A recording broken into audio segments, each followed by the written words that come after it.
Hey, what's going on, guys? My name is Wayneside, and today I'd like to showcase a little bit of Search and Destroy for you. Now, don't pay attention to this round. Obviously, this is my first round of the day, and once you throw a flashbang off of a solid steel sign, you can just tell that the rest of your match is not going to be very good.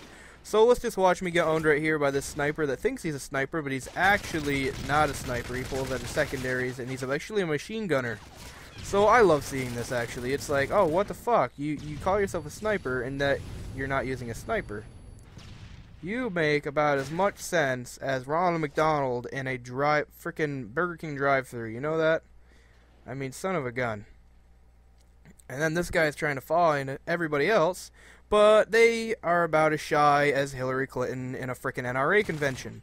So he goes around trying to find him, and all of a sudden does find him. But we lose the match anyways because, you know, these people probably show about as much movement as a person in a diabetic coma. Not trying to make fun of everybody in a diabetic coma. I'm just trying to make funny, you know, comparisons to this team's camping. So we lost that round. It's the only round that we did lose. So let's just watch the rest of my ownage of these complete and total noobs with using riot shields and other things like sniping and hard scoping from halfway across the map. You'll see right now it is coming up. I will totally own from a long shot a sniper trying to hardscope, which if you are hardscoping as a sniper and you get beat by an assault rifle, you pretty much need to hang that gun on a rack, give it a funny name like the Defender, and retire, because you're just not any good at sniping. You should be able to beat something that is meant for medium range at a long range. Look at this, look at this, look at this wall spamming. Long shot right there. And he doesn't actually give up. He actually tries even harder. And I see people closing in my position. So yeah, I try to take out this guy. And look at this. This guy had a what the F situation right there. What the F? Through a wall.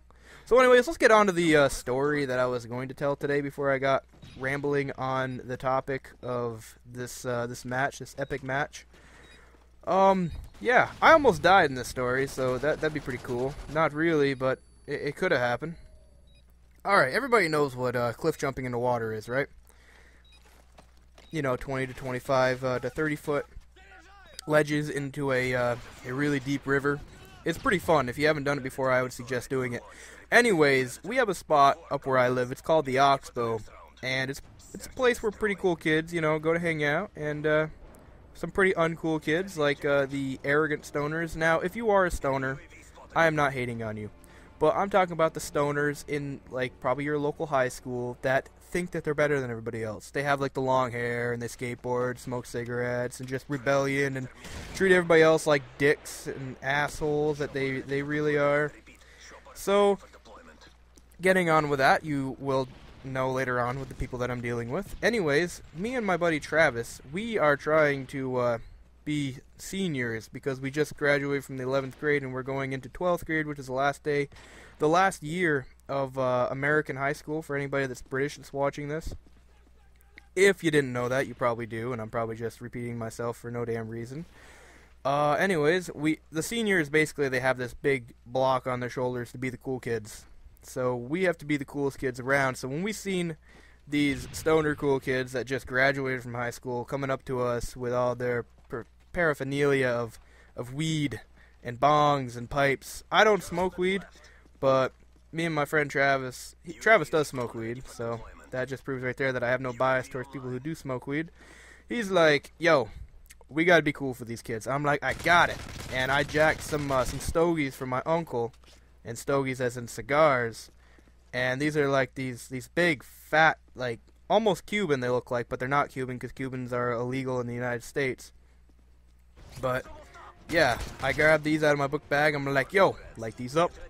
So we're just sitting there, we're being all cool, gangsta-licious, with our cigars in our mouths, puffing away.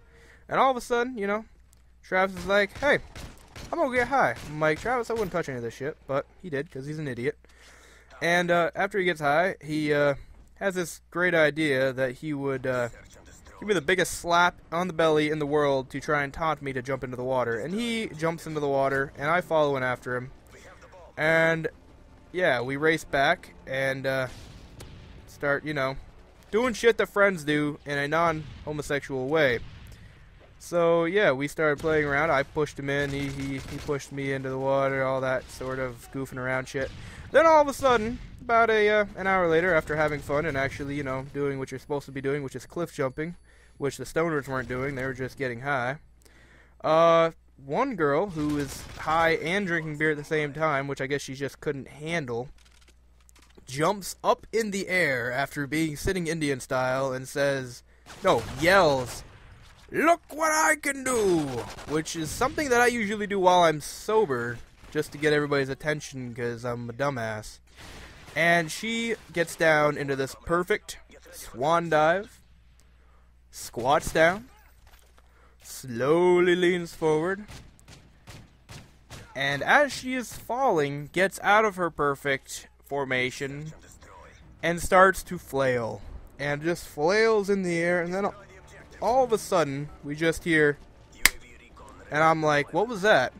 And I look down, and there's this, you know, chubby looking girl, but, you know, still not that fat, just face down in the water. And we're like looking at her for like half a minute, like, okay, is she gonna be okay? Then all of a sudden she just gets up, and as she's getting up, I guess nobody else saw this, that she was actually okay. About 15, actually all of the stoners that didn't have any bathing suits, which is pretty funny, all decided that they'd rescue in after her. And I think she was actually slapped into sobriety because she didn't know where she was, but she didn't seem very stoned anymore. And I mean, after you took a dive like that, I don't think you would be very, anything anymore. I think you'd be pretty, amnesia-based in your memory. I don't know what the hell to say for that. Amnesious? I don't know. But I'm trying to get this chopper right here.